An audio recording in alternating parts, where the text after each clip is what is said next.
महाराष्ट्र माझा, प्रत्येक गावातून आणि प्रत्येक जिल्ह्यातून थेट तुमच्यापर्यंत।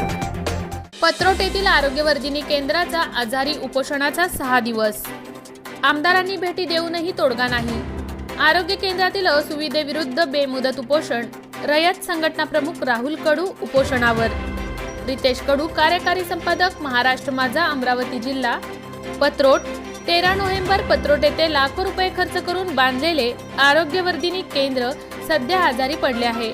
या केंद्रात 57 गावातील रुग्ण उपचार करण्याकरिता येतात, मात्र आरोग्य केंद्रात योग्य उपचार मिळत नसल्याने आल्या पावली परत जावे लागते। असुविधेच्या विळख्यात सापडलेले हे आरोग्य केंद्र वाचवण्याकरिता चक्क उपोषण करण्याची वेळ नागरिकांवर आली आहे। 8 नोव्हेंबर पासून उपोषणास सुरुवात झाली असून थंडीच्या दिवसात 5 दिवस लोटूनही अद्याप तोडगा निघाला नाही। कर्मचाऱ्यांची कमतरता असलेल्या कर्मचाऱ्यांची अनियमितता, केंद्रात दारू पिऊन नाचणे, पडदे नसलेल्या खोलीत प्रसूती करणे, सुलभ प्रसूती होत असतानाही गुंतागुंतीची असल्याची सबब देत बाहेर पाठवणे, अशा अनेक समस्या या केंद्रात असतात। राहुल कडू यांच्याकडे लोकांनी अनेकदा याविषयी तक्रार केल्यावर त्यांनी कित्येकदा केंद्रास भेट देऊन प्रत्यक्ष पाहणी केली।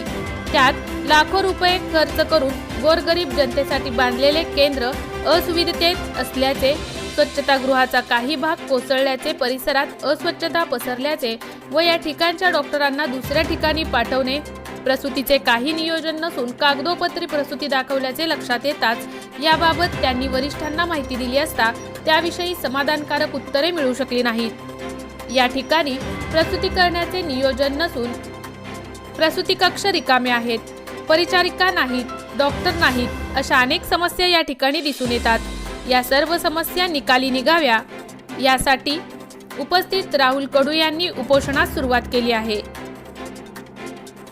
जिल्हा आरोग्य अधिकारी डॉक्टर रणमले व डॉक्टर ढोले यांनी उपोषणस्थळी भेट दिली।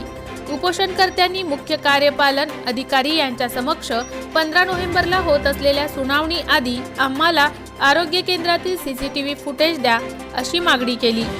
या डॉक्टर रणमले यांनी आम्हाला तसे अधिकार नसल्याचे कारण दिल्याने कोणताही तोडगा निघाला नाही। जोपर्यंत केंद्रातील अनागोंदी कारभार ठीक होत नाही तोपर्यंत उपोषण सुरूच राहील, असा निर्धार राहुल कडू यांनी व्यक्त केला। उपोषणास सुरुवात होताच आरोग्यवर्धिनी केंद्रात अनेक बदल झाल्याचेही दिसले। गटविकास अधिकारी सुधीर अभट, मेळघाटचे आमदार राजकुमार पटेल यांनीही उपोषण मंडपास भेट दिली। याबाबत जिल्हा आरोग्य अधिकाऱ्यांना विचारणा केली असता आम्ही वरिष्ठांना अहवाल सादर केला असून उपोषणकर्त्यास समजावण्याचा प्रयत्न केला, पण त्यांचे समाधान झाले नाही, असे सांगितले। रयत प्रमुख राहुल कडू यापुढे कोणती टोकाची भूमिका घेत आहेत याकडे सगळ्या तालुक्याचे लक्ष लागलेलं आहे।